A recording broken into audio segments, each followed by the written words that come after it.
అనంతపురం జిల్లాలో శాంతి భద్రతల పరిరక్షణకు ముందుకు సాగుతామని నూతన ఎస్పీగా నియమితులైన గౌతమిశాలి తెలిపారు. ఎన్నికల కౌంటింగ్ రోజున గొడవలు జరగకుండా చూస్తామని, ఇలాంటి అవాంఛనీయ ఘటనలు జరగకుండా పటిష్టమైన చర్యలు తీసుకుంటామని వెల్లడించారు. ఇప్పటికీ జిల్లాలో మూడంచెల భద్రత ఏర్పాటు చేశామని, సమస్యాత్మక ప్రాంతాలలో భద్రతను కట్టుదిట్టం చేశామని వివరించారు. సమస్యలు సృష్టించేవారు సమస్యాత్మక గ్రామాలను గుర్తించి ప్రత్యేక నిఘా ఏర్పాటు చేస్తామని అన్నారు. ఈరోజు నేను ఎస్పీ అనంతపూర్గా ఛార్జ్ తీసుకోవడం జరిగింది. సో మీ అందరికీ తెలుసు, ఇప్పుడు పోలీసులుగా మా యొక్క బాధ్యత శాంతియుతంగా కౌంటింగ్ అనేది జరగాలి అండ్ హింసను అరికట్టడం, శాంతి భద్రతలు మన డిస్టిక్లో ఉండేలాగా చూసుకోవడం నా ప్రధాన లక్ష్యం ఇప్పుడు. సో ఆ దిశగానే ప్లాన్ ఆఫ్ యాక్షన్ ప్రిపేర్ చేసుకోవడం జరుగుతుంది.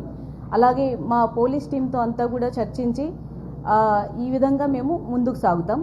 అండ్ వీఆర్ కాన్ఫిడెంట్ దట్ ఈ కౌంటింగ్ ఏదైతే ఉంటుందో ఆ సమయంలో ఎటువంటి హింసకు తావు లేకుండా జరుగుతుందని నేను గట్టిగా నమ్ముతున్నాను. ఆల్రెడీ ఇప్పుడు స్ట్రాంగ్ రూమ్కి మనం 3 టైర్ సెక్యూరిటీ అనేది ఏర్పాటు చేయడం జరిగింది ఎలక్షన్ కమిషన్ గైడ్ లైన్స్ అనుసరించి. అలాగే ఇప్పుడు మీరు చెప్తున్న సెన్సిటివ్ ప్లేసెస్, అదే కాకుండా మిగిలిన సెన్సిటివ్ ప్లేసెస్ అన్నీ కూడా ఐడెంటిఫై చేయడం జరుగుతుంది. ట్రబుల్ మాంగర్స్ని ఐడెంటిఫై చేయడం జరుగుతుంది. అలాగే చట్టపరమైన చర్యలు, ప్రివెంటివ్ యాక్షన్స్ కావచ్చు, ఇంకా ఆల్రెడీ అఫెన్సెస్లో ఇన్వాల్వ్ అయిన వాళ్ళని అరెస్ట్ చేయడం కావచ్చు, ఇలాంటివన్నీ కూడా చేయడం జరుగుతుంది.